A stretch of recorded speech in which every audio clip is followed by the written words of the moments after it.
Welcome to Angry Americans. Welcome to episode 5. I'm your host, Paul Rieckhoff. This is a show about the state of the great American experiment. Together, we're redefining patriotism in America. It's bigger than two political parties. It's bigger than our politicians. It's bigger than our cable news and our social media. It's bigger than AOC versus Trump. It's bigger than MSNBC versus Fox. It's bigger than the Yankees versus the Red Sox. It's bigger than our differences. And it's a hell of a ride. In the months to come, we're going to take this ride all across America. I'll be in the streets, talking to people nationwide, talking to you. And we'll create events and activations to unite you and fellow angry Americans all across this country. Because if you're not at least a little angry, you're not paying attention. And on this ride, and in this episode, and on every show, I'm going to continue to bring you 4 things: integrity, information, impact, and inspiration. And this week, I've really got that for you. I've got an issue that's got me angry and should have everyone angry.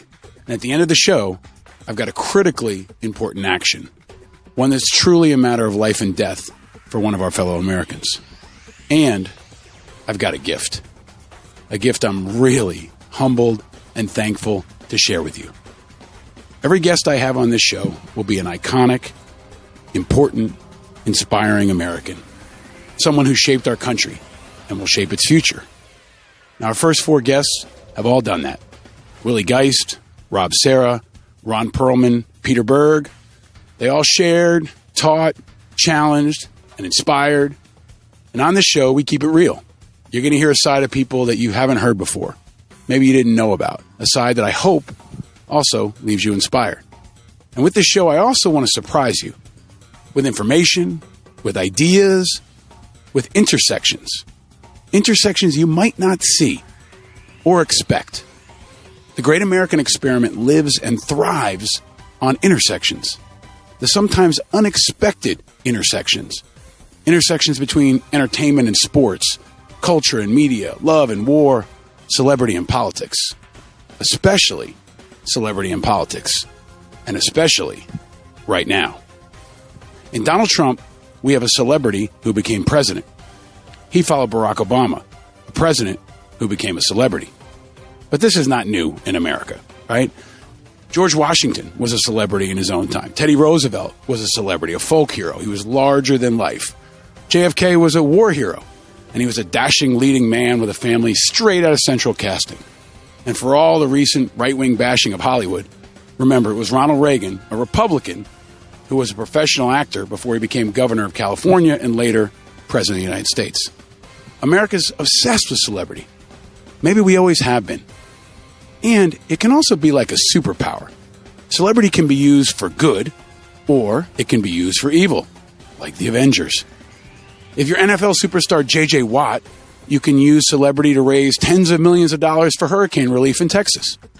If you're Oprah, you can use it to bring focus on issues in communities without a voice. If you're Ted Nugent, you can use it to perpetuate hate and threaten to kill President Obama. If you're Sean Hannity, you can use it to scare old white people about a dark, monstrous, fictional threat coming from across the Mexican border, coming to burn your flag, steal your job, which you don't have anymore, and eat your children. If you're Clint Eastwood, you can use it to talk to an empty chair. But if you use celebrity, it can also get you elected from either party or no party. Shirley Temple ran for Congress in 1967. You may not know she also served as ambassador to Ghana and U.S. ambassador to Czechoslovakia. Sonny Bono became mayor of Palm Springs and got elected to Congress. Bill Bradley, the basketball player, went from the NBA to the Senate. Seattle Seahawks Hall of Fame football player Steve Largent did 4 terms in Congress. Wrestler Jesse the Body Ventura became governor of Minnesota. Arnold Schwarzenegger was governor of California. Al Franken went from Saturday Night Live to the Senate. After she starred in Clueless, Stacey Dash ran for Congress in California. That didn't go well. Clay Aiken starred on American Idol and later ran for Congress too. And Cynthia Nixon, one star of Sex and the City, recently ran for governor of New York. And more on that later in the show. But it's not just America, it's worldwide. Remember when Wyclef Jean ran for president of Haiti? Champion boxer Manny Pacquiao rode his celebrity all the way to the legislature in the Philippines. And heavyweight boxer, the champion, Vitaly Klitschko, was the face of the Ukrainian uprising, the Orange Revolution, with his twin brother Vladimir by his side. Now he's the mayor of Kiev. Celebrity is power, like it or not. And if used effectively, it can take you all the way to the White House. That's what happened with Donald Trump. And if used effectively in 2020, it might keep him there. Celebrity is a superpower. And today's guest is someone who uses it for good. A lot of good. And she'll use it for even more good in the years ahead. And if she wanted to, she could take it pretty far too. Today's guest is an American original. A true American treasure. Today's guest is Sarah Jessica Parker. Probably not a person you were expecting to be on this show. Sarah Jessica Parker. You think you know her from Sex and the City, from TV, from the movies, maybe a bit from her business or her political activism. She's definitely a force and a true American success story. But you've probably never heard her like this. And I've been lucky enough to know SJ for a while now. And she allowed me and the show and you into her home for an extended, candid, very, very real conversation. We sat on the floor of her living room and we broke it down for over an hour. This is Sarah Jessica Parker talking directly to you, talking directly to America in an open, raw, charming, inspiring, and inspired way. If you've never heard her beyond the characters she plays, I think you're going to be impressed. And if you're already a fan, you're going to love where she takes us. It's in depth, it's personal, and it's real. It's the kind of interview you can only really have on a podcast. It's exactly why I wanted to do this show first as a podcast. There are no commercials, no edits, just me, you, and Sarah Jessica Parker. So sit back and enjoy. Maybe go for a drive. Maybe go for a long walk with your headphones on. Maybe listen to it on your lunch break in your car. Maybe sit back on your couch over the weekend or on your porch. Ask your mom to come over and give it a listen. Maybe crack open a bottle of wine, pour yourself a drink, because you're going to want to savor this one. It's a true American icon, open, uncensored, and unapologetic. Like many of us, she's concerned about the state of affairs in our country, but she also believes in America. And she believes in you. And you're not going to want to miss this. Welcome to Angry Americans, Episode 5.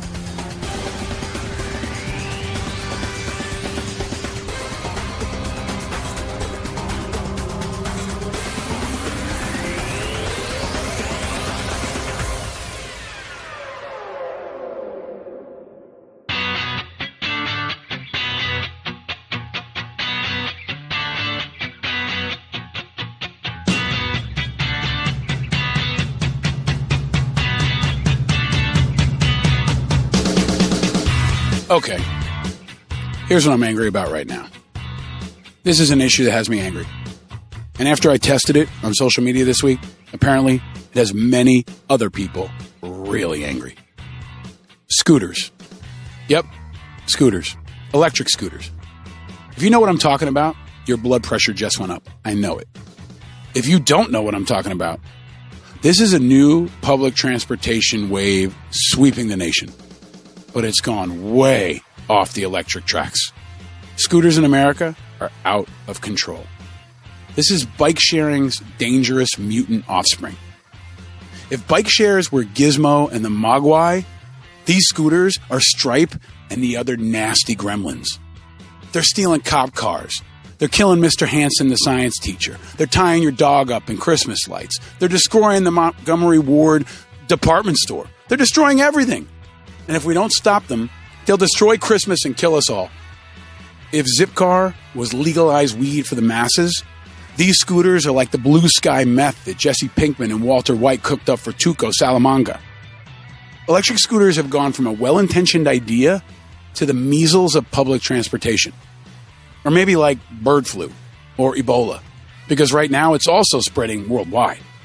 And if you're in a city infected by these two-wheeled devils, you know exactly what I'm talking about. If you're not, soon you will know. They're coming. Scooter winter is coming. And sooner or later, You're going to travel to one of these cities in America that have recently created an electric scooter program, or they will come to you because they're coming. In September 2017, the scooter program started in one city, Los Angeles. That's where the Bird program started. That's the name of the company behind these things. 4 months later, it was in 4 cities. Oakland, San Francisco, San Diego were added. By September 2018, they were in 57 cities.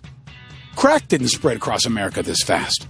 Now, scooters are in 10 countries in more than 125 U.S. cities. It's like watching the zombie apocalypse sweep across the globe in World War Z. There are 14,000 dockless electric scooters on the streets of Austin, Texas. 14,000 in Texas, in Austin.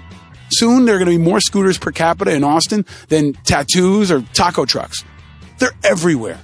Atlanta, Nashville, Indianapolis, Cleveland, Denver, Seattle, Boston, Raleigh, Detroit. I feel like I'm listing the cities that are falling to the Russians in Red Dawn. Now, the scooters are dockless, meaning they don't have a home base or a parking lot. So riders just rent them with a smartphone app and park them almost anywhere. Now, transit advocates have hailed how easy the scooters are to use, and they praise them for decreasing road congestion by providing an alternative to cars and taxis for short trips. Yeah, that may be true, but helmets are not required. Neither is a sobriety test, nor any sense of balance or physical dexterity or common sense. Look, these things were the stuff of my dreams when I was 12 or 13 years old. If I wasn't old enough to drive, I'd be all about them. I'd be begging for them, like when I used to beg my mom for a go-kart. But as a grown-ass man, every time I see one, I want to break it in half and launch it in the river. Now look, this is America, so you know somebody's making money off of this misery. Yep, Bird and Lime, the 2 largest operators, have both recently reached $1 billion valuations within just a year of launching their companies. Bird and Lime, that's what they're called. 2 of the 4 horsemen of the apocalypse will be called Bird and Lime, right alongside Google and Facebook. Now, critics have rightfully complained of riders speeding through sidewalks or parking scooters everywhere, cluttering cities. Hospitals have seen a huge rise in scooter-related injuries, and serious injuries, busted teeth, skull fractures, all kinds of stuff. And at least 2 people have actually died. These things go 15 miles an hour. That's not slow. Yeah, now I know some make the argument that it's better for the environment because it means less car rides. But is it really going to be better for Mother Earth when millions of these things are broken and obsolete, laying in mountains of landfills next to other mountains of like old Blackberries and Sega video game systems? They're everywhere. They're like the damn White Walkers in the last episode of Game of Thrones. I saw them recently when I was in Austin, Texas, and last week when I was in Washington, D.C. And they look like shit. Literally like shit. They're littered everywhere, like when dogs take a shit. People just drop them and walk off. It's like navigating Paris or some other European city that doesn't have proper pooper scooper laws. It's dangerous, it's annoying, it's uncivilized. Now look, I know to some I may sound like an old man telling the kids to turn down the rock and roll or get off my lawn, but I'm not that guy. I love skateboarding, I love counterculture, I love graffiti, but this is the opposite of all that. This is the opposite of skateboarding. There's no creativity here. You can't even really do tricks on these damn things. And it's not better than walking. It's not. It's like walking for really lazy people. And what the hell do you do in the cities where you have these annoying things when this thing called winter comes? Do they just hibernate and become Wi-Fi stations? Or maybe they network themselves into listening devices for the NSA. Whatever happens in the winter, it's bad. Not to mention, these are obviously not an option for disabled people. Even worse for disabled people, these damn scooters have actually created a world of sidewalks filled with 2-wheeled landmines. Disabled people are only now just getting ramps and sidewalks that work, and only recently has Uber given them an option, and now these damn things are everywhere? Imagine being in a wheelchair in one of these cities with scooters. Imagine being blind in one of these cities with American scooters. Now, shit, it's hard enough being blind in America. You don't need to worry about these damn things, too. And just imagine the day when all the presidential candidates feel like they need to show they're down with scooters, and they start riding around in these things. I really don't want to see that. You really don't want to see that. I'd be really worried about Joe Biden on one of these things. And we definitely don't want to see Trump on one of these things. Or maybe some of you do. Either way, it will end badly. very badly. For the candidates and for America. Putin must love these things. Maybe they're another part of his Russian plot to destroy our democracy. They must be, because they're not something our founding fathers planned for or the Supreme Court can handle. Not even the notorious RBG wants to mess with these things. So what the hell do we do? I really have no freaking idea. I don't. There's no Night King of electric scooters for Arya to swoop in and kill with a dragon glass dagger, so we can't just kill him. Maybe we can create a design where you can connect 5 or 6 of them together like Voltron and create a public bathroom. Because if you've listened to this show before, you know how I feel about public bathrooms and that problem. But really, what the hell are we going to do? Trump is definitely not going to figure out a solution to this one. He can't even figure out how to say Nazis are bad. And I definitely don't want to hear what he has to say on the stump about these things. So what's the solution? Well, I think it starts with stopping people from being able to dump them everywhere. Some places have banned them outright, like smoking and plastic bags and bump stocks. Liberty and freedom are great. It's what America's all about. But this is not freedom. This is public transportation anarchy. And someone wise once said, the Statue of Liberty on the East Coast should always be complemented by a Statue of Responsibility on the West Coast. So we need some damn rules. And I'm all for it. If we can stop freshmen from declaring for the NBA, we can stop these damn scooters. Or we can just do what they did in Gremlins. Remember that? Get them all in one place. Just like Gremlins in the movie theater watching Snow White. Get them in there. Get them all in there. And light them up. Burn them all down. Turn them into scrap for Elon Musk's rocket shit to Mars. Sacrifice them to the corporate gods of greed and lazy tourists and head injuries. Burn, baby, burn. That's what we could do. I don't know. Yep, look, I'm not a fan of these scooters. And they're not even in my city yet. If they come here one day, I'm going to be sharing a cell next to Michael Avenatti and Alec Baldwin, Colin McGregor, and Kellyanne Conway. Yeah, scooters, I'm not a fan. This is an issue that's got me angry, and I think should have everybody angry. Because if you're not angry, you're not paying attention. And electric scooters in America, there's plenty of good reason to be angry about that. So what do you think? I know you have an opinion about this. So go to the Angry Americans Facebook page and sound off, or use the Angry Americans hashtag, but please do not do it while you're riding around on one of these damn things.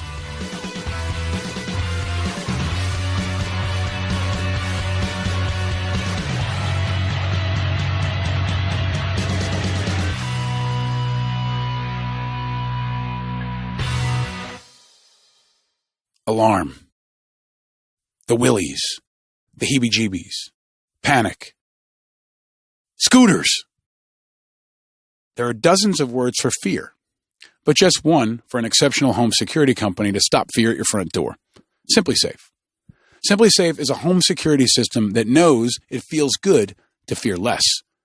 It's an award-winning 24/7 protection that protects your home through all of it, through blizzards and blackouts and burglars. SimpliSafe has won awards from all the tech experts that count. The Verge called it the best home security. It won the Reader's Choice Award from PC Magazine and is a 2-time winner of the CNET Editor's Choice Award. And Wirecutter called it a top pick. And Wirecutter is really, really good. SimpliSafe has no contract, no hidden fees, and no gotchas. They always keep prices fair and honest. Thanks to SimpliSafe, fear has no place in a place like home. Now, try SimpliSafe with free shipping and free returns. You get a 60-day risk-free trial too. Order now, and you can have your home protected within a week. Go to simplysafe.com/angryamericans to get started today. That's simplysafe.com/angryamericans. Be sure to go there so they know we sent you. simplysafe.com/angryamericans. Check it out.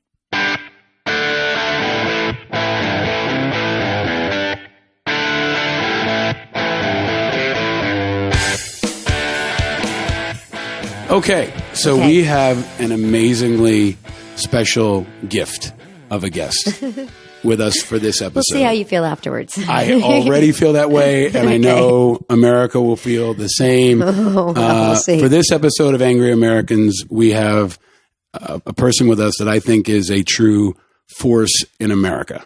She has shaped what America is. She is shaping what America will be. She's one of the kindest, most earnest, most passionate people I've ever been around. The amazing, dynamic Sarah Jessica Parker. Oh boy. One day I hope to grow up and be that person you just described. I'll dispute later many of those adjectives you used to describe me, but that's very, very nice of you. Thank you. But it's true. I wanted this show to be an examination of the great American experiment. And I want to talk to Americans who are defining what it means to be American and what the future of the country is going to be like. And you're doing that. And we'll get to more of that in a second. But I am very humbled to have known you now for maybe over a decade. Yeah. We met through my amazing wife, who's had the pleasure of traveling the world with you. Yeah, we work together. I miss her all the time.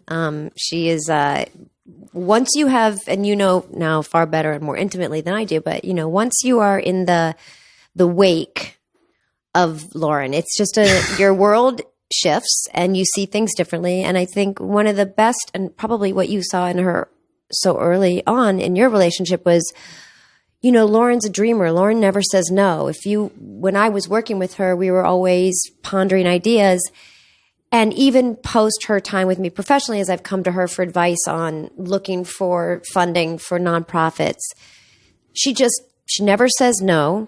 She never says, I don't have time, which a lot of the times I've gone to her, she had no time. She always makes time. She always carves out time. But also she always makes it happen. She's like the rainmaker. She, you know, she's a dreamer and she believes in pursuing it. And even if it's pie in the sky. So I saw what you see in her every day. Well, and we love you dearly, but you've also been, you know, she likes to support other dreamers. And I think that's what many people have seen in you, but, we're in your home, which I thank you for having us inside. And we're in this living room that is in many ways kind of a sacred space. Oh, I mean, especially for people who follow who follow politics. Yeah. If you're comfortable, I mean, this is a room to set the stage for people. This is a room that has made history. I mean, really, like if you think back to the founding of this country and when people would get together in bars and homes and talk about politics and talking about changing the world. I mean, you were one of the first people to have Barack Obama in your home. And to have him standing right there. And you were an early supporter of him and of many other leaders and causes. So to be in this setting is... Some winners, some losers. Yeah. And not losers in terms of, you know, disposition or effort or just, you know, in terms of destination points. They didn't always cross the finish line. But I mean, we feel really privileged that we've been able to... be host or shelter or provide a space for people to talk about ideas or meet each other and share ideas or share conflict, you know, and I hope that I always get a chance, you know, to be part of that or to invite people in. I think one of the nicest thing, I think one of the best things that's happened over the last couple of years is, well, I grew up in Cincinnati, Ohio in the 70s, and it wasn't, frankly, unlike the experience we're all having now. It was, you know, really feeling all the wonderful effects of 1968 and that year that shaped a generation. So we were, you know, I was a tiny baby, but I was in the early 70s kind of on the receiving end of all of that excitement and energy and activism. And so I grew up with people going to each other's homes around local, state, and federal elections and huge amounts of organizing. The kids were always involved. There wasn't a question. You didn't get a choice, really. Right. And you were working the polling places. You were out on the streets. You were canvassing. You were knocking on doors. You were wearing sandwich boards and black armbands and this time. And so we were always in each other's homes and strangers' homes and familiar homes. And you were bringing food and carting each other around, picking up senior citizens on election day, you know, getting the young adults to take a couple no-dos and work the polling places till late at night. And so I feel like this particular period is feeling more like that. And I think especially since 2016, people are opening up their homes again. You know, we see it all the time. Yeah. And so I hope that I always get to be part of that, but I also like as much going into someone else's home and being introduced to a candidate, a cause, an issue, a local issue. It can be an issue around this block. That's happening now all the time. Yeah. So it's a long answer to a short question, but I hope that we're always given the opportunity to be part of that.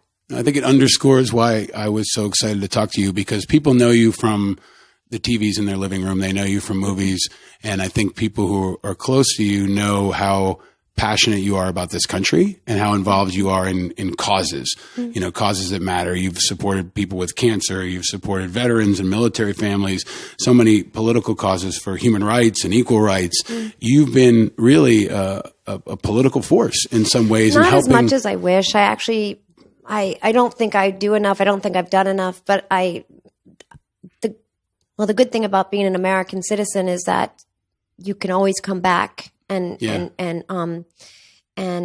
rejoin the effort. There's many times that, you don't know because you always find time. But, if you're working and you're on a set and you're away, you're missing out on movements, like things are happening. So I don't think I've done enough.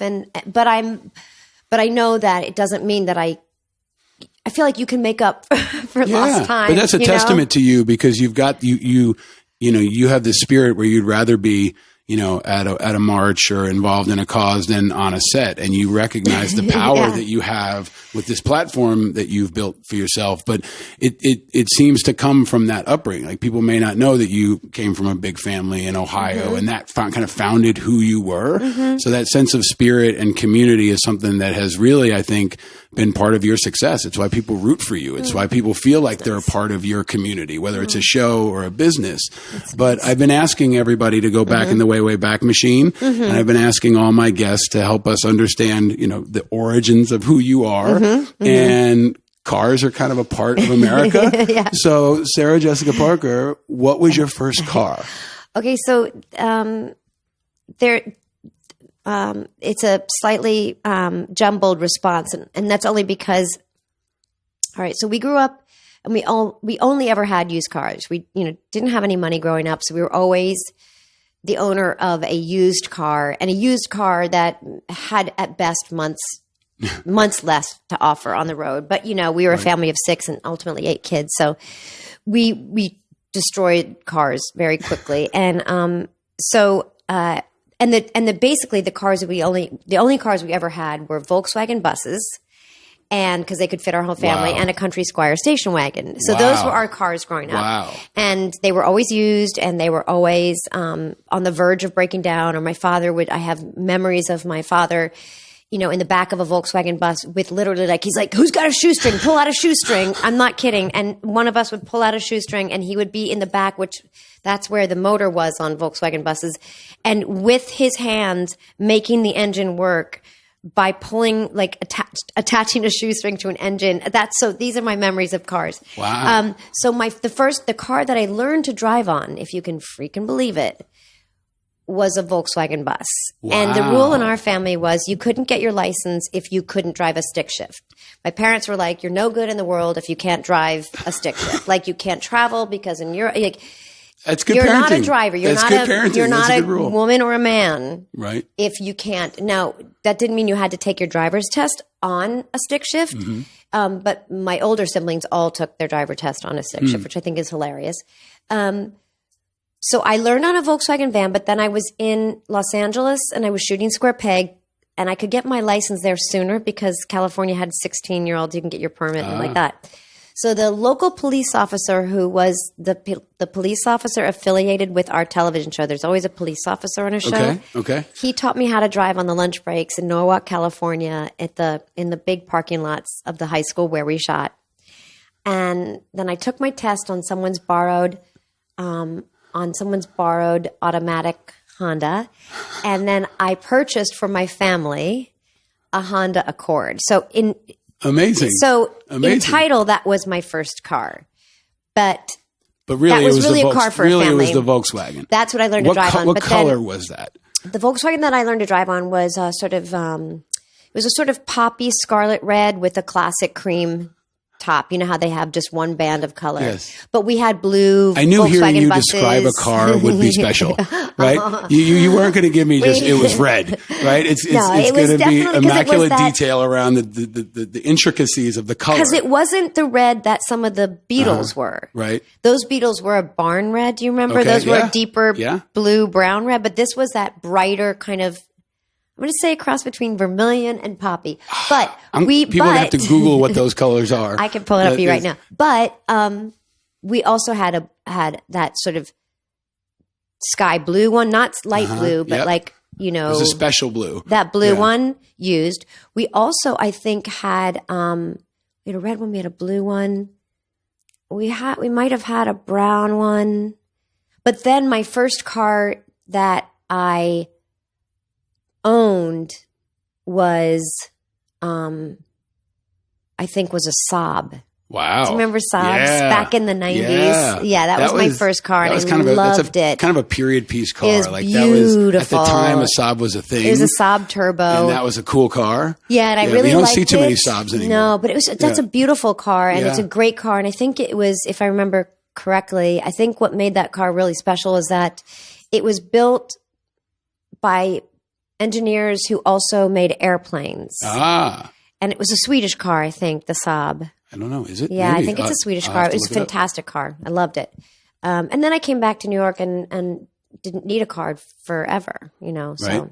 Well, it's a long car story. No, that was a really good answer. And not very. That is fascinating. Those cars aren't, but it really helps shape an understanding. Like, you know, you as a community organizer, you as a leader bringing people together, literally packing, you know, 8 brothers and sisters and the neighbors and all these other old folks in the back of a Volkswagen rolling around Ohio. Absolutely. That Volkswagen took many people to polling places and a stick shift. Yeah.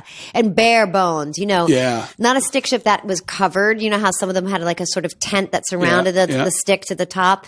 No, this was just a naked, bare, exposed and your dad's shoestring in the back keeping it all together. Oh my God. Yeah. See, so this makes sense now in understanding where your kind of proletariat working class, you know, every man and woman roots come from, which is an important through line in your life. Like, you are now building amazing businesses. You're traveling all over the country and you're going all across America. Yeah. Right? You're going the Midwest, down south. This is not just a coastal thing. And I wish as I've watched these politicians now, as this election cycle is really sort of, it's begun. It's, I think, officially begun, right? As we're watching everybody, you know, on their regional whistle stops. I was like, wow, you know, I envy them those experiences. When Beto was running for the midterm and he was hitting every county in Texas, I thought, wow, what a gift. What a gift to really understand, like, what a gift to meet the people, see why that county on the other side of that line is different than this county on this side. Why is the food different? Why is a population more, you know, more Western European? Like, to know, and I think, wow, it would be an amazing experience to know the country that way. And I feel like it kind of stopped for a while. We were hitting those states that we thought were the important states, right? What were those states that were going to make or break? And now I think there is this, I feel like we're going back in time now where we're going to see people travel this country. Yeah. One place should be ignored. Yeah. Every county. Yeah. Every, you know, route, something gets a visit for selfish and selfless reasons. Yeah.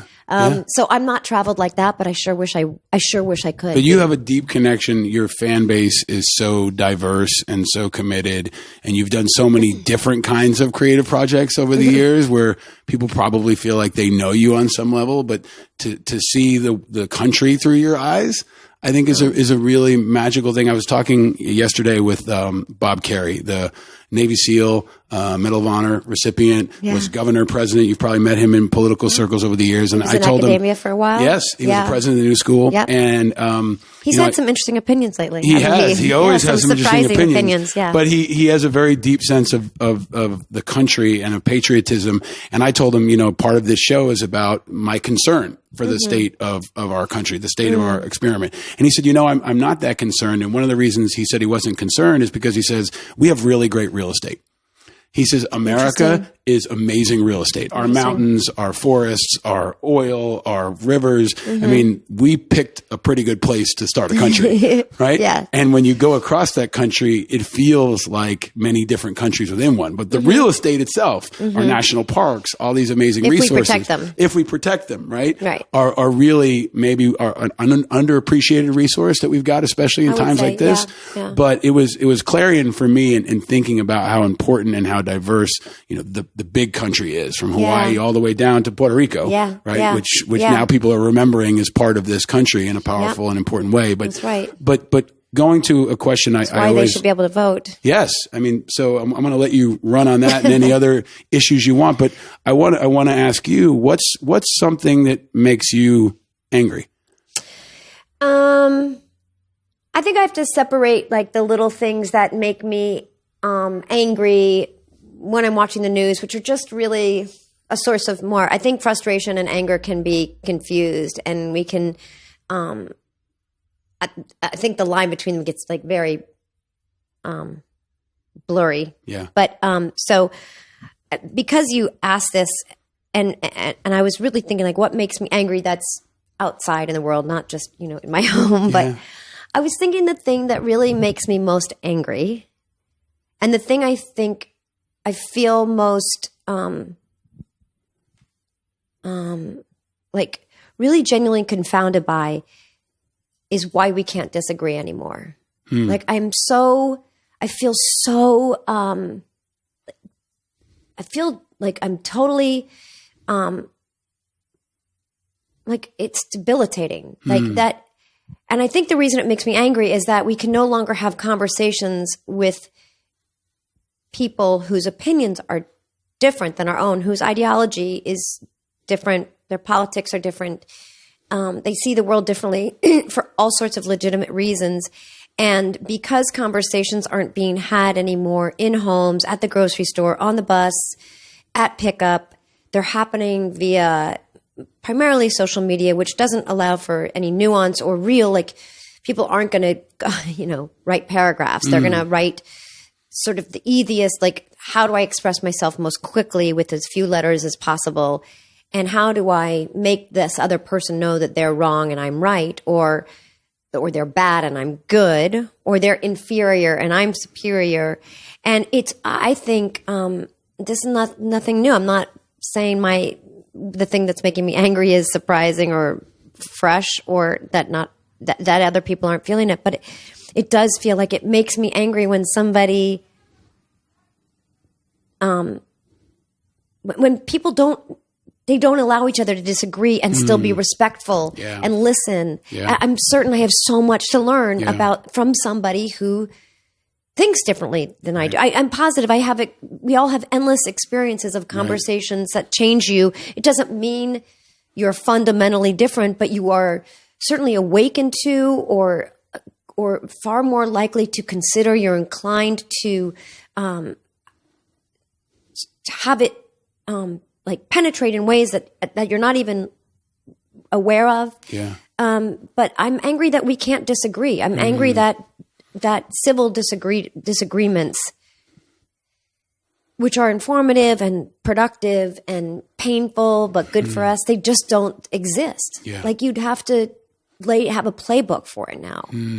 And I think it's just been incredibly bad for us, like deeply harmful. I think it's hurt all of us. And the way we all dance around new people, how much can I bring up? I want to know more about you. I want to know where you stand.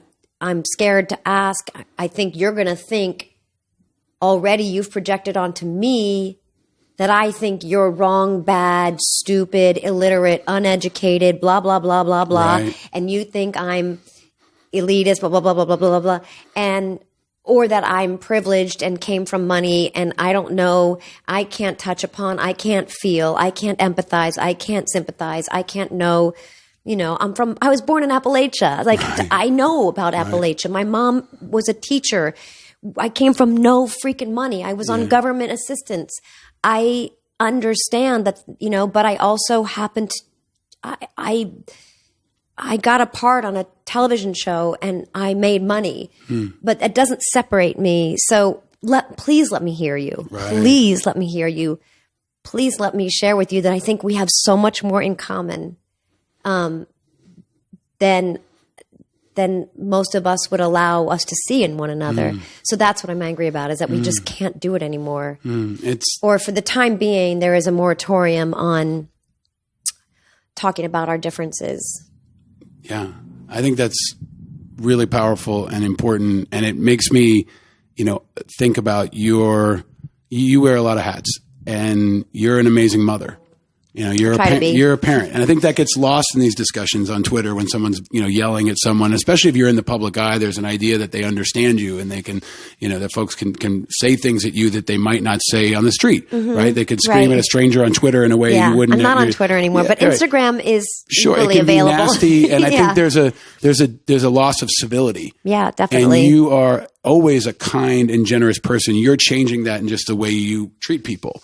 And so how do you make sense of this president and this environment as a mother, beyond the global business leader that you are and the kind of, and you've also become, really almost an international ambassador for America, right? You travel the world. People look to you as an ambassador of all that is America, and you're a positive influence. You're someone who inspires people. That story of coming up from the bottom to the top inspires people. But how do you make sense of this for your children? And how do you explain it to them in a way that every other parent's trying to figure out too? I guess I don't explain it to them. I think it's kind of, I think we're kind of fortunate in that, I have a son that's 16. I have daughters that are 9, soon to be 10. And so they just hear talk in the house all the time. They hear me talking at the television, or James and Wilkie and I have big conversations, and the girls are more and more likely to ask, what are you talking about? What do you mean? Who's that? Why did that happen? But now too, they're absorbing enough to contribute, which is really exciting. And you'll see with Ryder soon enough. You're seeing it already, I'm sure, in surprising ways. Yeah, but he's got opinions already. I'm sure he does. And he's surrounded by people who are talking all the time, right? About what's happening outside their home. So I'm not sure if I explain it so much as we talk about, I would say I talk about the things that upset me. I talk about the ways in which I wish things were different. I talk about,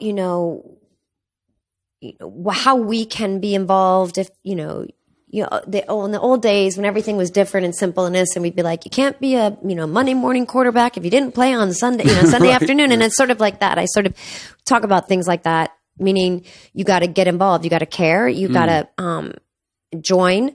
You have to find a way to contribute. You have to be open and empathetic and see people, see them, and hopefully be part of things that matter. And so when I see so much, the lack of civility you cite, or the kind of language that we see our elected officials using to talk about each other, to talk about people that are different, to talk about people that threaten them, I just counter it with, well, no, that's not how I see it. I don't see those people as threats. I understand. I think in particularly lately, I've really thought about, as we all have these these conversations are happening that are so kind of monumental and they're almost impossible. And, everyone's working toward change, or we hope they are. And these conversations about diversity, which are so important. I really just simply see it as, I think people are terrified, like genuinely terrified as the minority becomes a majority, as the inevitable is that. And our place in culture and life is just going to change. I will be less relevant for reasons I agree with. That doesn't mean people it's painful. who see the change happening around them and they can't control it, they are terrified. I think it's scary for them. I totally, and you can look at it across the spectrum. You can say these men are scared for this reason. And when we see somebody cling to power in the face of law, saying no, that's actually not the way government works, and there's co-equal branches, and you actually have to answer to these calls and these letters. I just see someone digging in like I don't want to share my toy. I have never had to share my toy. Right. Why? I'm too old. I'm too old to learn how to share. And so I look at it and recognize it more and more as, well, where will I fit in? Where will I fit in? And I think these are really, I'm not pitying them. I'm saying, wow, I think this is what's happening, because I even see in myself a white woman living this life here in these surroundings. Oh, my story isn't as relevant. My contributions in storytelling are different. They have to be. Right. They have to be. Right. So what I tell my children is like, see other people, hear them. Don't make decisions until you know more. Be informed. Wait a second. Think twice before saying nothing. It's the hardest thing, but I just think it's, and we're sort of like, I've said to my son, you're in the crosshairs. You're right in the center of history. You're right at the hardest part for a 16-year-old boy to absorb, make sense of, and then re-enter in a really healthy, respectful, smart way, still having a sense of yourself. And I say to him all the time, because there's been a huge amount happening at his school, and like a lot of schools across this country are having these really painful conversations that are fracturing friendships, and the schools are being, they're being, it's like someone's picking up the entire institution and shaking it as hard as they can, and then the children are landing with the thud, and they thought they knew who they were, they thought they knew who their friends were. So I was like, James Wilkie, I know it's painful. You're in the and forgive me for using crosshairs. I hope that's not offensive, but I feel like his generation, I'm like, James Wilkie, 1968 shaped a generation. 2016 shaped this generation. Yeah. You are part of that. Yeah. Everybody in your group is going to be able to vote in 2020. Yeah. You are all that group. That generation will be talked about forever. Yeah. Yeah. And it's painful, though. Those people that, protested at Kent State, those veterans that came back and said no and were not welcomed home, they took the blows. They literally talk about taking one for their team, but you gotta... Yeah, they had their skulls cracked open, and they had to really take that on their bodies and on their souls. And I think and I'm not comparing my son to a returned but you're showing your kids, what leadership is like, right? Yeah. And that's what you have to do in your home when you've got a president who acts like this and behaves like this. In some ways, he's a powerful anti-example, right? And in many ways, I think no matter what party you came from, you could look at Obama as a good person. As a person you would want your kids to look up to. I think reasonable people believe that to be true, even if they disagree with it politically. And leadership and compassion and intelligence, all the values that you teach at a good school, right? And you look at him and you can say, okay, I may disagree with his politics, but he's a person I can admire. And now you've got the anti-example where you wake up with your kids and this guy's cursing at people and yelling at people and just nasty and mean sometimes, and unfocused and undisciplined from a military community like mine. That's what I see as a lack lack of discipline and focus and forward planning and selflessness at times, I think it can be a powerful example for what not to be. Yeah, right? it can be the antidote. You can say, don't be like this guy, which is maybe a powerful moment. I think it for us is. to I think think, about. I think that is. And there's always the person in the class, in the school that you can say, well, yeah, must have been really awful and that was painful and that's mean and I'm sorry that happened to you.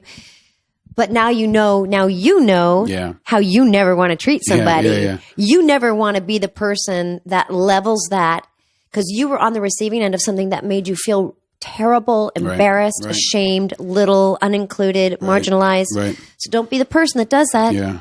Don't say something like that because that's unkind. It's not friendly. It's not helpful. Right. It's not being part of a group. What good is going to come of that? What, you feel better for 15 minutes and then you spend your time alone in your room knowing you feel lousy.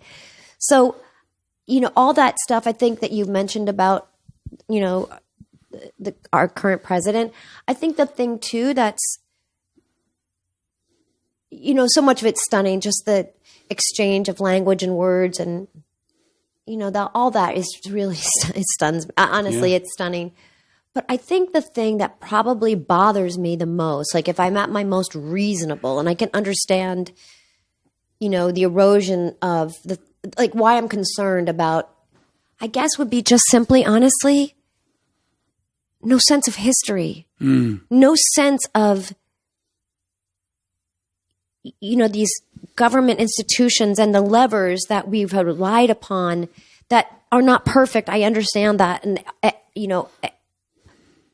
the veterans, we can just talk about that for the next 5 hours. Yes, it needs attention and money and management and time and people that know the history of what it's like to be in battle on the front lines, what it costs to take care of them, what down the line or I was going to say landmines, but what exists, right? So there is that, but there's all the other parts of bureaucracy and just institutions that I just feel like, yes, they all could be looked at and need improvement, but we forget that the institutions are people. These institutions are not monolith. They're not a building that is broken. They are people, and a lot of them are government workers, right? Not political appointed, people who love their job, feel honored by the work, and understand its history, understand why relationships are important and diplomacy is important and our relationships with other countries are important and why those countries that aren't paying their bills, well, there's, but we also have this basic understanding of each other and we can't be the most powerful and then also say to the lesser powerful, come on, take care of yourselves. We have to look to each other. So all of that stuff is the stuff that blows my mind. I'm like, but it's the way we move forward. We get better. We take care of each other. We rely on each other. You do this and I'll do that. And so this that's lack important. of history. I really wanted to get into that with you because you set what I have called the command climate. Right? In your family, in your business, in your projects, especially when you're a leader like you are, you're setting the tone. The way you treat people, the language you choose, the way you carry yourself, what you focus on, that is leadership. And you are setting that tone, a positive tone. You've done that throughout your whole career and your whole life. So what's it like now? People may not know that you're an incredibly successful entrepreneur. You're a business leader. You're creating jobs. You're making this economy go. You're not just a celebrity hanging out in some ritzy place, going to red carpet stuff. You're making and selling shoes, like something very basic and important and vital and inspiring. I love it. Right? Yeah. You're very excited about it. Yeah. But you're also now, an entrepreneur building a business in this country, that's impacting the world. So talk about that state of affairs as a successful entrepreneur and someone who's working in this economy to make this country and the world better. What's that been like for you? Well, I have to say that I try to be the kind of leader that you describe. I really do. And I fall short a lot. And I've, had to face employees and say, I'm sorry. I'm sorry that happened that way. And that exchange was heard that way. And so I'm learning all the time, but I've also probably like you, and maybe because of your time in the military and also just starting a nonprofit, I've learned from so many other leaders. Like, I have to say that has been probably the most important part of my business life, has been either by accident or design. I've been around leaders that I really admired. I've seen people in small businesses and large businesses who conduct themselves in a way that I admire, and I try to be the kind of leaders that I was witness to and was subordinate to also. And so it's fantastic to have businesses, and it's also really fantastic, to try to have, things produced in this country, as hard as it is for a small business like mine. But I would say the thing that I like, the thing that I like best about being a business owner, specific to the shoe company, is meeting other people and learning about other small businesses growing in this country. And the first part I mean is that, we have these stores in New York, and I, from the beginning, from the time the brand launched 5 years ago, I just made it my business to travel to every store that we had in the country, to always be on the floor and in the stockroom. And now that we have our stores in New York, I'm just there whenever I can. And I work there, and I'm literally on the floor selling shoes and in the stockroom. And I mean, I own the business with my partner, so there's nobody else except some very talented young people around who are, the kind of the shank of the, that are the operations. But I work every single solitary day in the business, and I think I do it because I love the opportunity it gives me to engage with all the people that I never got to be with. I know that I have a business because of this part that I played on a show that people allowed in their homes for all those years. And because social media didn't exist, I never got to say thank you. I never got to learn about them. I never had an exchange, with the exception of a premiere, which is not a place to have conversations and learn about a visitor to New York. But I do it all the time in our stores and our little boutiques. So I love that. And I look every day and I hear where our customers are coming from. And so that's an amazing part, and that's an enormous reward. But the other reward, honestly, is learning from other small businesses, some of whom have owners that I've met and learned from and talked to, and others that I'm just constantly paying attention. How are they doing it? How are they doing it? Yeah. And the thing that I think is most exciting about this country I know this sounds crazy, outside of leaders that take us to places and protect and create policy that's good for all of us, I have to say our local business owners across this country are unbelievable. Like, I meet people all the time, or I'll hear about stories, or I'll read about people, and they are making it happen, and they are not taking paychecks, and they are investing back in themselves and investing back in the success they've had in a small way, and finding the means to grow, to the left and then to the right, and take chances. And I just don't think, and even I've lots of friends from other countries, and they'll be like, well, this country provides. And I'm like, really? So you can't do this in Paris, and you can't do this in Nepal, and you can't do this in Italy, and you can't do this in Sweden. And they're like, no, you actually can't. And as hard as it is right now, the economy continues to elude this total sense of comfort. But business owners across this country are like, it's incredible what they're doing. They're a magic kind of secret sauce that keeps this country going. And it's the great... They keep communities alive, they create jobs. Yeah. And by the way, our business owners across the country are all different ethnic backgrounds. Absolutely. They're people of all colors and shapes and backgrounds, and there's real immigrants. And there's a real opportunity in creating this new media company. I had never really looked into how many veteran-owned small business options there were at the SBA, for example. Interesting. And now I'm researching some of the policies that we helped create at IAVA to create an environment where there's real, money out there, opportunity out there, support, mentorship around people who are getting after it. If you're in the hustle and you're in the grind and you're that great American success story, whether you're a famous movie star or you're just a recent immigrant, that opportunity is real. And you're deep into it. And I see that myself now. And I think it's a part of this fabric of the country that really binds us. Mm-hmm. So there's a real sense of community, right? There's a community among business owners and just people who are getting after it. Yeah. Whether you're in Omaha or you're in Florida, people getting after it can kind of rally for each other. Yeah. And I think what has always struck me about the American experience too is that people support you. Like if you're getting after it, there's this invisible hand of support. No matter who you are, they want to see other Americans succeed, and they want to support their local businesses. I see it all the time here in our neighborhood, but you read about it all the time, like the surprise of the of Main Street. I know it's struggled and continues to, but there are wonderful pockets, whether you can look in Cincinnati, you can look in Detroit, you can look in St. Louis, you can look in, across in Richmond, Virginia. And you see like, oh my God, the Main Street is back. And people are like, yeah, that's actually, I want to support my local bookseller. I want to support my local restaurants. I want to support my local design, this little shop that has like designers and local designers. It's the best feeling. And so I think the thing that I've loved equally to meeting people is because I'm a small business owner and it's not supported financially by anybody but me and George. You feel a solidarity with other business owners and you learn from them.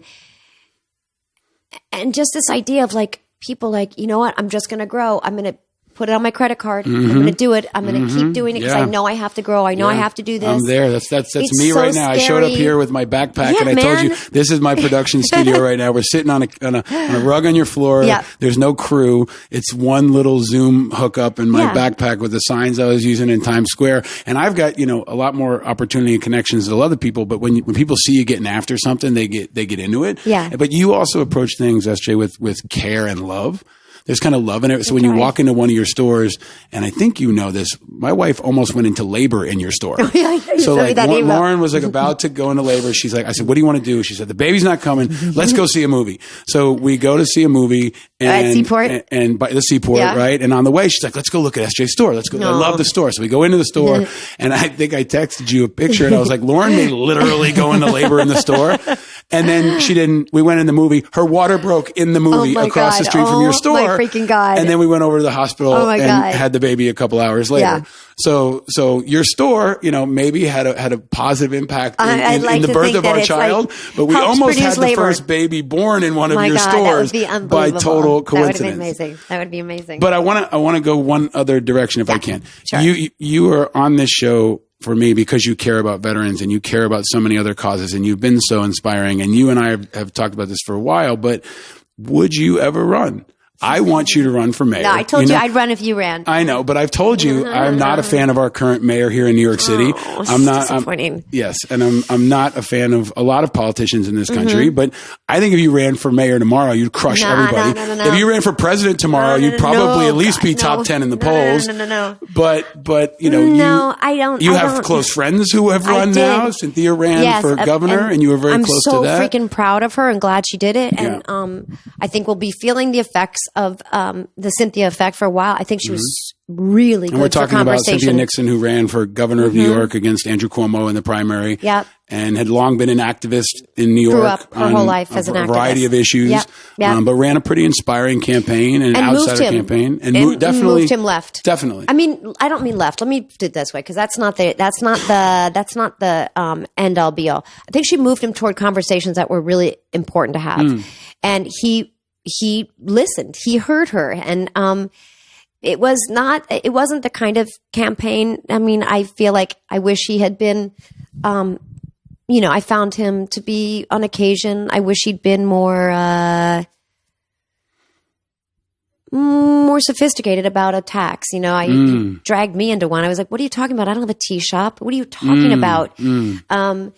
And do you think that's a function of the environment where even a guy like Cuomo feels like he was threatened enough by Cynthia's confidence and her aggression, which, by the way, put it on a man and it looks really inspired, and put it on a woman and people are like, she's unlikable or whatever. Now, I'm not saying they said that about Cynthia, but that's the typical. I think in debate, she was strong. She was strong. She was she fearless. Threw punches. She didn't take any shit. No. I'm an independent, so, I kind of sit as an outsider and watch the Democrats kind of eat their own, right? I know. But she did, if you look at movement politics, she achieved a lot. She moved him toward the issues that she cares about. Correct. Especially on issues of equality, financial equality, economic equality. She busted up those guys up in, Albany that have been sitting together and coalescing and sort of being pretend Democrats. I think. But she was a positive, disruptive force. If you look at the tapestry of America, totally right? Agree. No matter what totally agree. she was disruptive in a positive way, right? And you would be too. So you're not answering my question, but would you ever run? Do you think about running? Because you're such a diplomat think about it. I think all of us think, like, when we watch the news at night, and we're like, all right, come on, man. You can't be any worse than half the people down there. But, did you ever think about running for the Senate or somewhere where you could really be in a diplomatic role and an international role? Like the idea of you, seriously, on the Foreign Affairs Committee, you're more qualified in global affairs and business and culture than most of the people who sit on that right now. Really? I don't think so. I think so. No. Sure. You haven't been to Washington as much as I have. There's a lot of really unqualified people down there who are just talking shit. And they haven't been in Appalachia and in a Volkswagen and in Houston selling shoes. Maybe they need to travel more. No, but I think honestly, I don't think I really have ever thought about it seriously. I think we all think we could be better than those that are in a moment, or unfortunately for longer than a moment, really annoying us, frustrating us, embarrassing us, making us feel ashamed. We all think we could be better. I mean, I think that's, probably healthy and good. I just don't see myself doing, I don't see myself, I guess I have a little bit of that thing, like I'm really not equipped, but probably I'm just not willing to sacrifice doing the things that I like to do that would not allow that. Like if I was really wanting to have a career in politics, it deserves to be just completely, just laser focused and your entire life, and you need to give up a lot. And it's amazing that people do that. Yeah. Oftentimes for really good reasons, and because they really do want to, represent their constituents. That's how it's supposed to be, right? Like that's I mean, I think everyone can probably understand where you're coming from. But there's a sense of, you have a sense of duty. You have a sense of patriotism. You love your city and your state and your country and your world, and you want to give back. But the state of our politics has also made it such that it's really nasty and it's uncomfortable and it's terrible for your family, and it's not, public service is not celebrated like it once was when our founders envisioned you leaving the farm and serving for a couple years and then going back to the farm. But I think that there is a calling for people who don't think they should do it, or don't. Those are the people we need the most. Are the people who don't think they should do it. And I think, though, there are better people. I think there are people that are better suited right now, even than me. I mean, I think I would always like, to serve. People would have said that about the president a couple years ago too, but now you've got this guy that from New York. I think you've seen him, for decades, and now there are a lot of people. Howard Schultz thinks he can run for president. A lot of other people, Mark Cuban, who knows? Like anybody who wants to go for it. Having money, which gives you opportunity and makes you think you can run for president or for any elected office. I think what's exciting now about, yes, I could run. You could run. I've encouraged you in all seriousness to run, and I actually hope you do one day, sooner than later. Because there's a lot of appetite for an independent, broke white guy from Southern Manhattan. I do think there is an appetite for a veteran who's worked and created a nonprofit that's been one of the most important voices in advocating for veterans. That's indisputable. That's inarguable.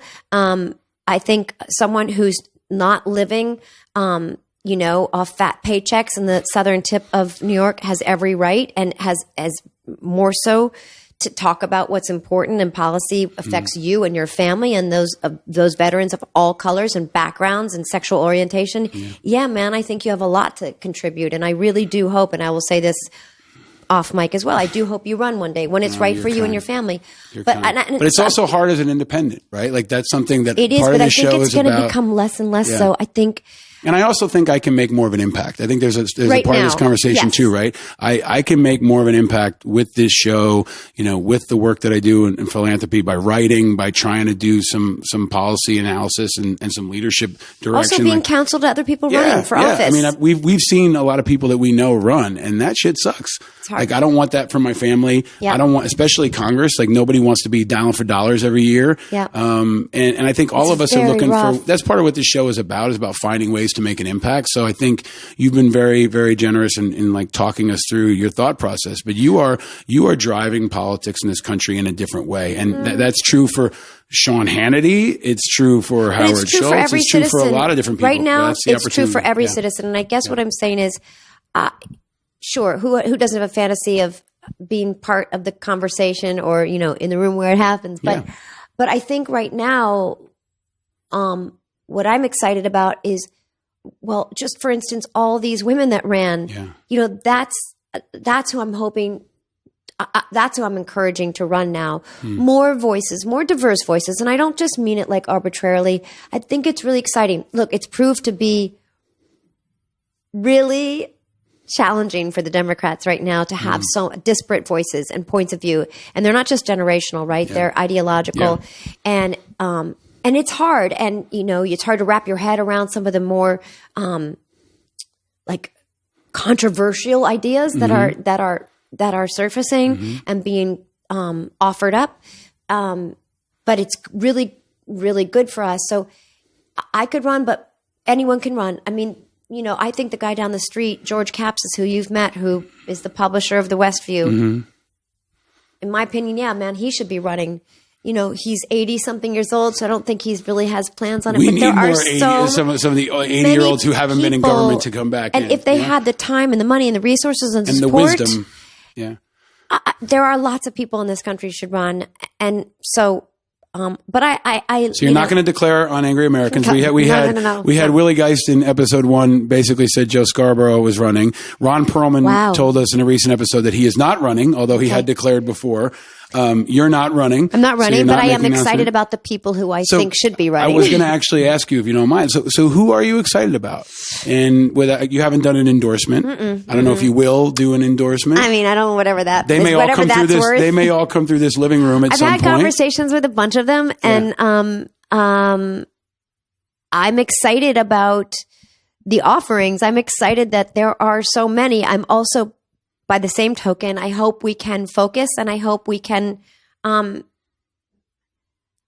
be good to one another in conversation, that we are generous enough of spirit and also brave enough to say, I really like that idea, and I'm going to adopt it myself, and I'm going to integrate that, because I think this idea of your man, Sherrod Brown, what did he call it?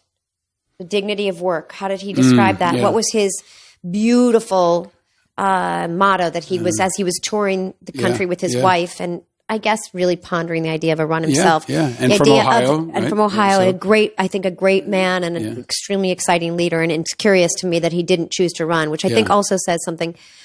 I think what I'm excited to see is that there are so many. I hope they're open to sharing ideas, which are good for everybody.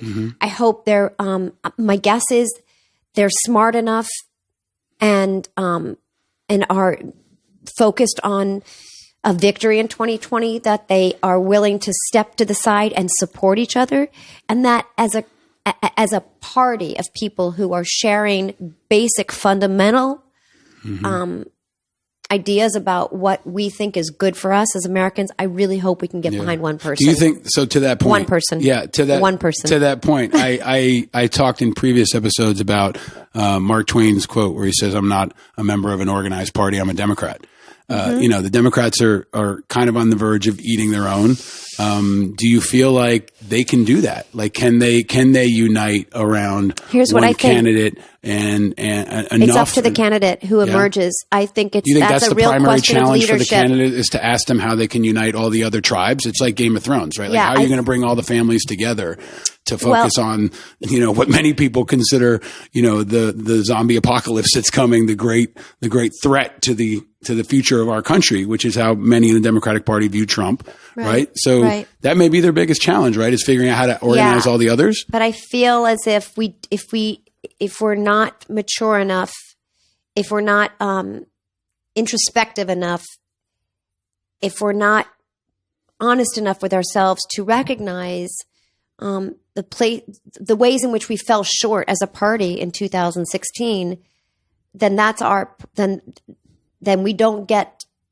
we are grabbing defeat from the jaws of victory. I say what I'm hopeful about and what I hope we see is the woman and the man and the woman, however that ticket stacks up, emerge and convince the other candidates, right, the competitive candidates, to get behind them by showing that they are listening and they are hearing and not just talking. And I'm not just saying you move center for the thing and then you go back left once you get in office. You say, look, you prove yourself to be trusting and deserving of their support. And I really believe that the kind of candidates who are standing up, whether it's between all of the great women running, whether it's Amy Klobuchar, Kamala Harris, what's her name? I just forgot her name. Good. Who else? Kirsten Gillibrand, Tulsi Gabbard. Right. There's a whole. So those are those four right now. There's 19 candidates altogether. Between that and then we've got, Eric Swalwell, you've got Bennett maybe, you've got Biden maybe tomorrow announcing. So you have upperclassmen, elder statesmen, you've got new, some call him rogue. You've got Eric Swalwell, who is a prosecutor in California. You've got everything in there. Now Seth Moulton from Massachusetts. Massachusetts. Moulton, who is, some would say, why is he doing that? That's Elizabeth Warren's territory. We didn't mention her. Sorry, forgive me. No, this is America. This is a democracy. Everybody gets to raise their hand. And if they get the signatures and they can get on the thing and they've got the money to support their candidates, they have every right to tell us their ideas. So you are, again, a populist voice. They're going to have to come to you and earn your vote, right? And I think that's every American vote. They've got to earn the votes in Wisconsin. It's encouraging to hear that you're open and you haven't said, I'm with this one right now. I'm excited by a lot of them. That's good. And I've been excited by them they got to work separately. For it, right? None of them should know. And I think they know it. Yeah, and you're identifying what I think maybe is the core leadership challenge for the Democratic candidate is how can you bring all these people together? Because you're going to have to bring the whole country together. Yeah. So if you can't bring the tribes in your own party together, how the hell are you going to bring everybody outside of this country? How the hell are you going to bring Republicans and the Christian right and people and who independents are really, and people who were Obama voters in 2018 or 2008 and 2008, 2012. Yep. But I do think that this is an opportunity to show that you can be a leader. A lot of them aren't tested on big national stages, like in the big tent. We have people that are running that have played roles in a less. The spotlight has been less hot on them. Yeah. But that's fine by me. I don't care about that. Yeah. You're a mayor of the fourth largest city in Indiana. Yeah. Fantastic. Tell me. I got to ask you because that. you're also a great talent scout. You see talent. You see talent, whether it's in entertainment or business or the candidates who come through your living room. This guy's a phenomenon, Mayor Pete, right? Have you seen anything like this before? Like maybe AOC, maybe Trump, but this is something different with him, right? Do you feel that way? I feel it. I see it. We've been watching it. I'm going to sneeze. Sorry. Please. Pardon me. The authenticity of a podcast in full effect. I think, I've been paying attention to Mayor Pete for a while. I would say it's pretty phenomenal what's happening. And I think, like many have said, that he is really equipped. Every interview, he's incredibly impressive. He has language at his fingertips. He's quick. He's nimble. He's respectful.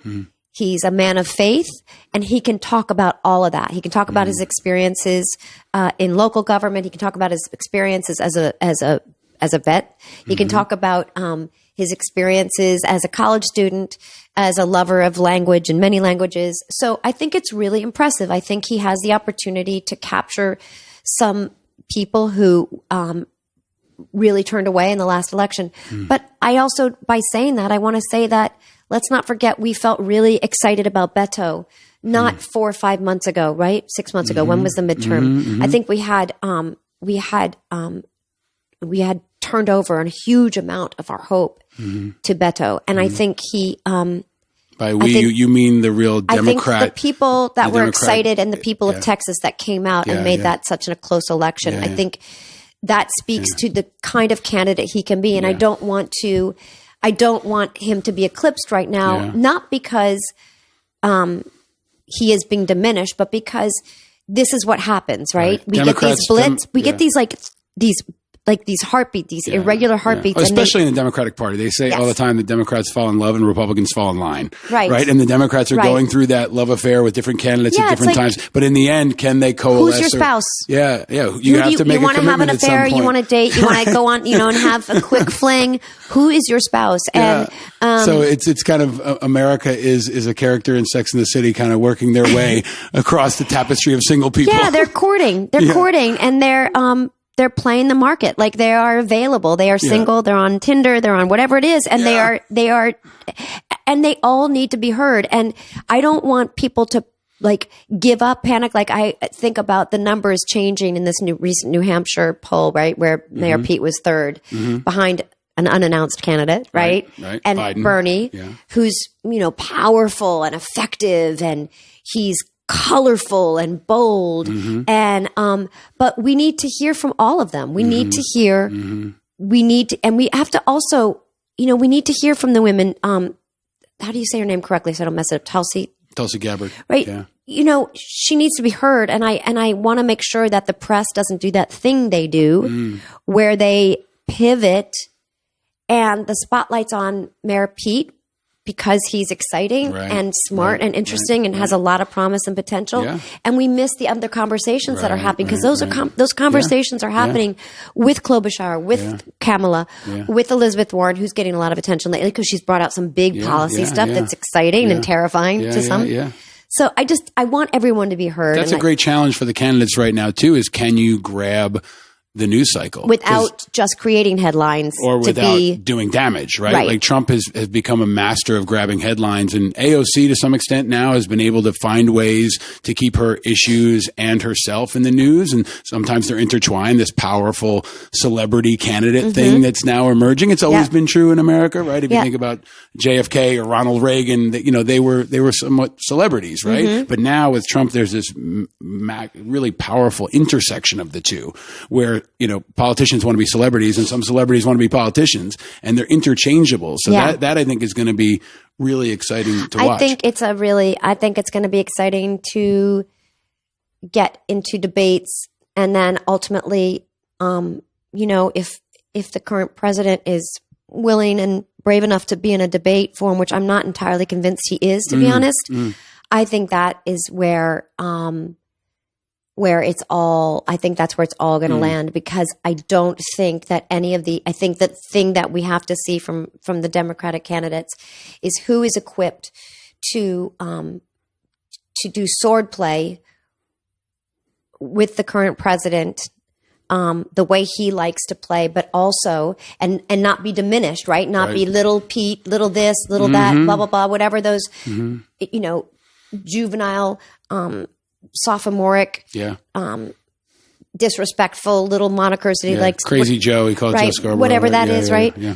So who can handle that, deflect it, diminish it, make him look less mature for doing it, and really sort of put him, by contrast, in the light that he deserves, that kind of language deserves to be in, and then just keep talking policy. Yeah. Just keep talking policy. Yeah. Talk about... But get your popcorn ready, because it's going to be a hell of a show, and everybody's going to be looking for it. It's going to be the prize fight of the century. And every time he does it, I think they would have to say, you know what? I'm not interested in that. The American Well, public, it's been fun for a couple of years and people have delighted and it's been a source of entertainment, but it's disrespectful to our voters. You either share what your policy is and you answer these questions and you tell them why A, B, and C, why transgenders can't serve in our military after a long, pretty decent history of serving with honor and grace and respect and victory and the respect of their others, right? Like, why? If you can't answer those questions, I have call me whatever name, This is debate. This is now debate prep with Sarah Jessica Parker. I want to see you up there with him. No, but no. You've been very generous with your time. Sorry. Don't. This is why podcasts are great. But I promised you to keep it short. We've gone way beyond that. That's all right. But I also ask everyone, because you have so much joy and so much happiness. I ask people, what makes you an angry American? But I also want to know from the great and wise Sarah Jessica Parker, what's something that makes you happy? Oh, there's so much that makes me happy. There's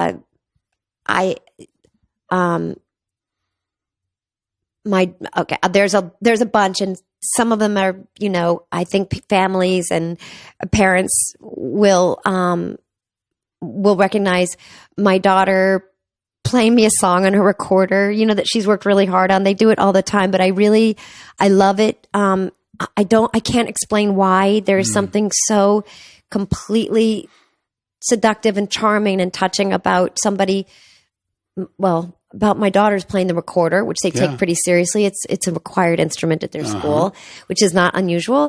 But it really touches me. And so that makes me really happy. And she's playing for you. And she's playing for me because she's worked on it. Is an incredible moment as a parent. Right? Yeah, it's just nice. Yeah. It's an accomplishment that she feels really good about, and she's proud of how much she's learned or taught herself. So that's really very pleasant. Books.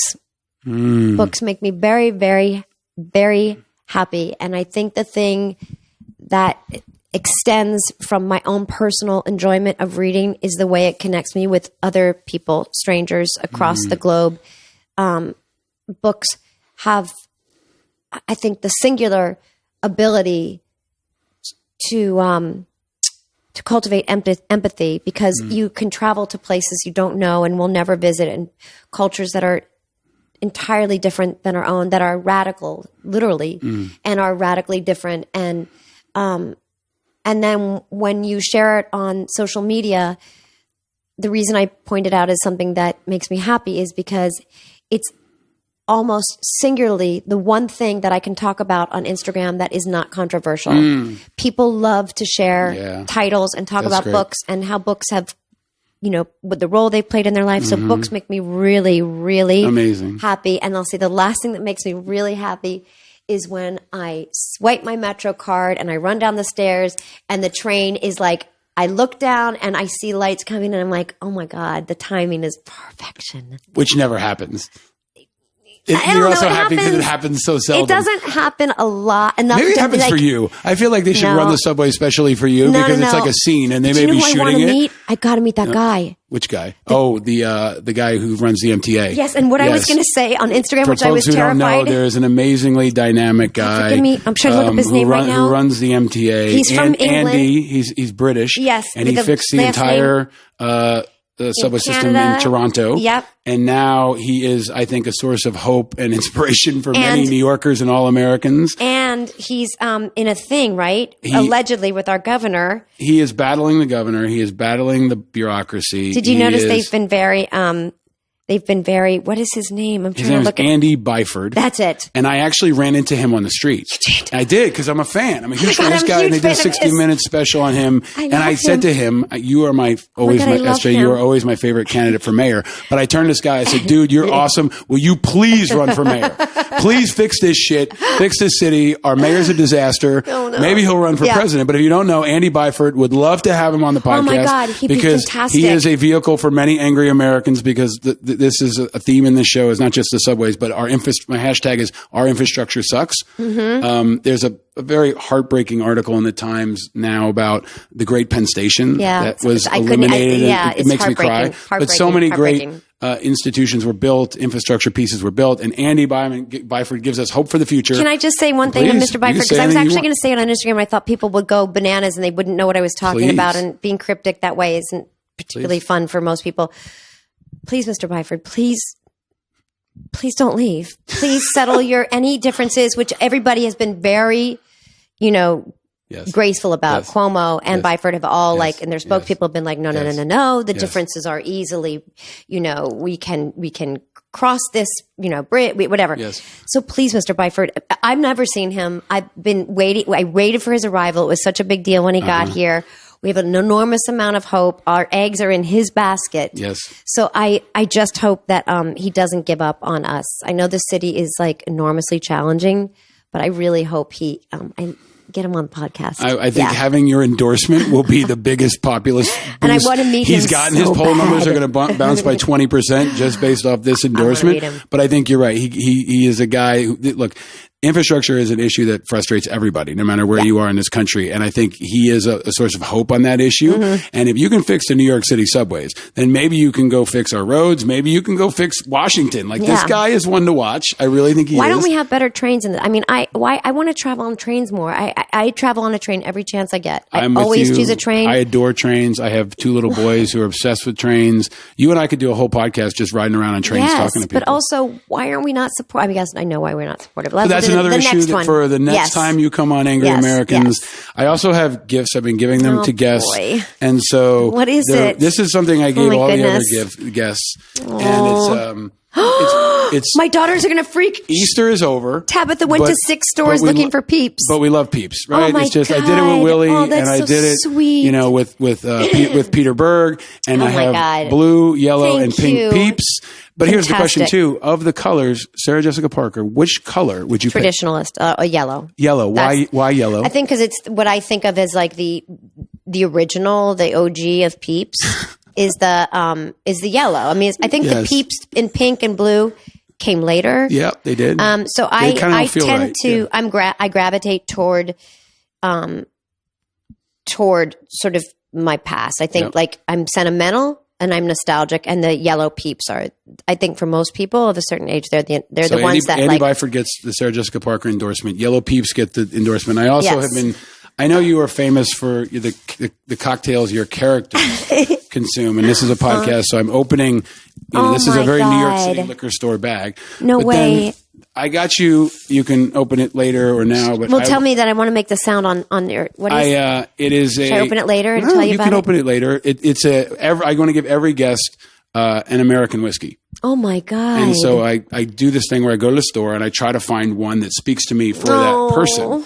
And the one for you, I don't know if this is going to work. We can try. Can we do it with it? Oh yeah, you did it because you're so strong. So here's why I got it. Wow, what does it say? Blood Oath. Oh my God. I just thought it looked badass. It's beautiful. And I wanted to find something that was American. You know who's going to love this too is my husband. It's from Kentucky, so we're doing wow. There's some amazing whiskey happening in America right now. So I grew up across, I was born in Cincinnati, which is across the river from Kentucky. And my parents have some amazing stories about Kentucky because they went to university deep in the southeastern part of Ohio at OU, which is in the foothills of Appalachia. I don't know. I don't have a whole thing about Kentucky, but also I think that we learned about true bluegrass from Kentucky. Like the grass really is blue. Kentucky is a spectacular place. Yeah. So this is lovely. That's where it's Thank you. And it comes in a really kind of cool wooden box because I can't give sort of aged, I can't give Sarah right? Jessica Parker just some shitty liquor. You don't have to it has to have presentation, no, and it does. It has to have a connection. It has to have a story. It has to have nostalgia. God. But that is my gift to you. Thank you. I will share it with everybody that comes into this house, and hopefully you will too. You will raise a glass with me next time we meet. Absolutely. Over policies or issues or candidates or just your to talk. announcement. Or running with Andy Byford for something. Or when we get Andy Byford here to tell us, to sort of bring us up to speed. He can do a master class on... I love it. If Andy Byford ran with Andy Cohen... That's interesting. Okay. Or if Andy Cohen ran for mayor, Andy's been in this room at political events. I've seen him before. Who was running for mayor, though? I did hear someone... Oh, is Donnie Deutsch running for mayor? I don't know. I heard Donnie Deutsch might run for mayor. In 2 years, it might be like, the Democratic primary. Everybody might be running for mayor. Yeah. But... if you and or Andy Byford and or Andy Cohen run for anything, I think you're going to destroy everybody. I'm not running, but I'm excited about people that are courageous enough and selfless enough to run. Well, you are courageous and selfless, and I am so thankful to you for joining this podcast, for sharing your thoughts with the people who care about these issues and care about their country. You really are a true patriot. And I think part of what you are doing, and I hope this show will do, is redefine what it means to be a patriot. I think some people have kind of hijacked patriotism in many ways. I think this president has hijacked what it means to be a patriot, and we are redefining it every day. But I think we should say because I think of myself as fortunate. I do think of myself as a patriot because I have come to know and love this country as an adult in ways that I couldn't have understood as a child. But what I've seen over the last many years, specifically the last 2, I just want to say that I think our country is filled with extraordinary people, and most of whom we don't get to hear from every day, and most of whom don't get a spotlight or don't get to come on your podcast, but are really great and true American patriots. And I think they work really hard. And I just want to say to all those people who inspire me, and I know inspire you, and many of whom you worked side by side when you were serving in the military, who are working 2 and 3 jobs and trying to raise a family and trying to be role models to whether it's their own children or family or friends or members of their church, their community. I honor them, and I tell you, you inspire me. And I think it's the reason that so many of us care about the future of this country is because of them, and because sometimes they don't have the time to go to a march. They don't have the means or the support to join in a collective endeavor because they are working 2 and 3 jobs and have no child care and don't have the kind of financial means that they need and deserve and should have. So I want to just say to them, because I know you reach those people and that audience and those Americans who are most deserving of our praise. I want to tell them that I'm involved because they inspire me and because I want to do right by them, and they deserve more and better. And well, they're getting so much generosity and leadership and positive example from you. I often ask people to share a message with our audience, a message of inspiration, because sometimes there are people who are having a hard day, a hard year, a hard life, and they look to you and others for inspiration, and you just gave it to them. Well, I look to them because I think, honestly, I mean, I could not mean that more sincerely. I know you do. I'm stunned by people's tenacity and determination and stamina.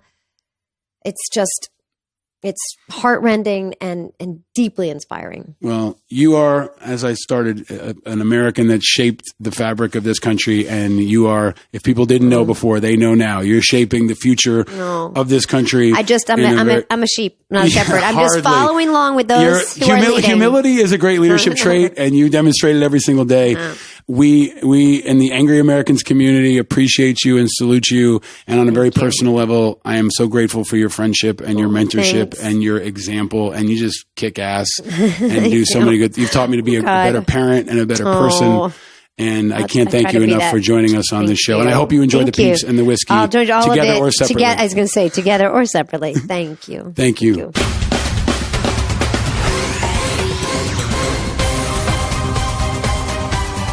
Every episode, I'll offer a productive way to channel your righteous anger.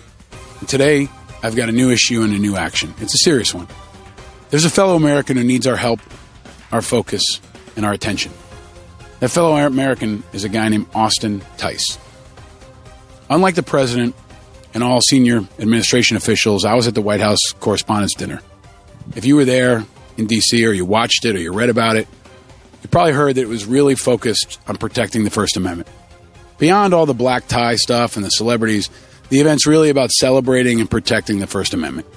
And journalists, most of whom are patriots, most of whom are not, as the president dangerously and shamefully refers to them, the enemy of the people. They are not the enemy of the people. They're the guardians of the people, as much as our military, our cops, or anyone else. And like these others, journalists are real people with real families and really important, increasingly dangerous jobs. Jobs that sometimes get them threatened, sometimes get them killed, and sometimes gets them captured. That's what happened to Austin Tice. Austin Tice is an American journalist and a fellow citizen that's been held captive in Syria for over 6 years. As of this recording, it's been 2,451 days, 16 hours, 32 minutes, and 4 seconds. That's how long Austin Tice has been held captive in Syria. He's a 7th-generation Texan, a Houston native. He's an Eagle Scout, a National Merit Finalist, a graduate of Georgetown, recipient of the 2012 George Polk Award for War Reporting, and the 2015 National Press Club John Abishan Freedom of the Press Award. He's also a Marine Corps veteran. He served his country as a Marine infantry officer. And again, he stepped forward to serve our country as a journalist and to give voice to the voiceless. He's the kind of young man I hope my sons will grow up to be like one day. In May 2015, the summer before Austin's final year at Georgetown, he went to Syria as a freelance journalist. He went there to tell the story of the ongoing conflict and its impact on ordinary people and kids. In August 2015, Austin made his way just south of Damascus to write his final piece. He planned to depart for Lebanon on August 14th, 3 days after his 31st birthday. He got into a car in Damascus, in a suburb, to make a short trip. But shortly before leaving, he was detained at a checkpoint. 5 weeks later, a 43-second video emerged with the title, "Austin Tice is Alive." It showed Austin being held by a group of unidentified armed men. No other message accompanied the video. This is the only information his family has received from his captors. No one's contacted them to claim responsibility. They haven't told him what's required for his safe release. Most importantly, they and the U.S. government and other credible sources believe Austin is alive. The FBI is offering a reward of up to $1 million for information leading to a safe return. If you have this information, contact the FBI tip line. I'll also have a link on the Angry American website. Now, Mark and Deborah are his parents. They're heroically fighting every day to ensure Austin's not forgotten. As a parent myself, I can only imagine their pain. Think about it. If you're a parent, just try to picture it. His family is fighting, and his family has a plea. It's pretty simple. They ask the governments of the Syrian Arab Republic and the United States to use every available resource to bring Austin home safely. And you can help. After you finish listening to this show, go to the Angry Americans Facebook page and take action. We'll have links to how you can donate, how you can spread the word, and how you can also use the hashtag Angry Americans and free Austin Tice. You can spread the word about Austin, about his plight, and about this issue. Marines like Austin say, Semper Fi, always faithful. Let's show Austin and his family that we are always faithful and that he's not forgotten. The community around this show has been rallying. We rallied around our 9/11 first responders. After episode 2 with Rob Serra, the impact was huge. We need to keep that up. We need to do it again now for Austin Tice. This is more than a show. If you're listening, you're a part of a community. And this show and this community will get shit done. We won't just complain. We won't just talk. We won't just scream at our screens or fire off tweets. We'll take action. Because that's what Americans do. That's what this show will do. And that's what you can do every day. If you've got a story to tell or a resource to share, use the hashtag Angry Americans to let me know. Go to our Facebook page. Get involved. Don't just be angry. Be active. Whew. What a show. I really hope you liked it. We put a lot of work into it. Like America, this show is a team game. Success is a team game. And this show is not possible without the help of an awesome team. Huge thanks to Eric Schonborn, coolest cat I know, producer of all things good, cool, and smart. He does all the design around this show, and he's also helping me take it to the streets. We went down to D.C. this week to talk to homeless people in Franklin Square, just a couple blocks from the White House. Stay tuned for more on that in episodes to come. Brendan Pfeiffer, our Make Shit Happen guy. Bill Schultz, our awesome producer for this episode. John McDermott for helping out there, too. Cadence 13 for making this pod happen. Righteous Media for powering the whole enterprise. The Classic Car Club Manhattan. These guys are awesome. They hosted us last week for the Peter Berg interview and have been hugely supportive of this show. Big thanks to Jeanette, Phelan, and Phil for having our back. And most of all, my family. I love you guys. Most of all, my deepest respect for you, for tuning in. If this was your first time, and especially if it was your 5th time, some of you have been riding along with me since this started. Thank you for listening and for being involved. You make this show possible. You'll help it grow from a show into a movement. So please, tell your friends to subscribe now, wherever you get your podcasts. and follow Angry Americans on all your social media platforms and use the hashtag Angry Americans. Sound off. Just like our country, this show is evolving, and I've got tons of feedback, so keep it coming. Tell me what you want to hear, learn, do, and we'll continue to make it better. We'll continue to grow this movement of people who care deeply about the state of affairs in this country. People who are united around the issues that spark righteous anger. And people who are united in doing something about it. We got more killer guests coming in the days ahead, more segments out in the streets of America, more rants that have me angry and should have everyone angry. But until then, it's okay to be angry. And no, you're not alone. We're all a little angry. That's because we're paying attention. And we're all in this together. I'm your host, Paul Rieckhoff. Thanks for listening. Stay vigilant, America.